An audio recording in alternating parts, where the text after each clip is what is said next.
आज मी तुमच्यासाठी घेऊन आले खूप सुंदर सुंदर कुर्तीची आपल्याकडे खूप व्हरायटी आहे, पण या शॉर्ट व्हिडिओमध्ये जेवढे दाखवता येतील तेवढे मी नक्की दाखवते।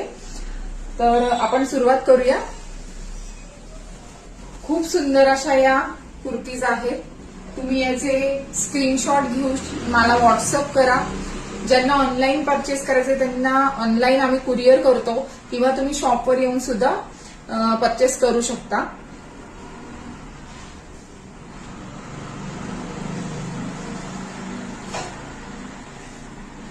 जवळपास सगळ्या कुर्तीजना आतून अस्तर आहे। हे कापड बघा किती सुंदर आहे, इस्त्रीची सुद्धा गरज लागणार नाही। खूप सुंदर आहे, याला आतून अस्तर आहे आणि सुंदर असं नेकला वर्क आहे। जवळून बघू शकता तुम्ही, खूप सुंदर आहे, मेंटेनन्स फ्री। साईडला लटकन आहे।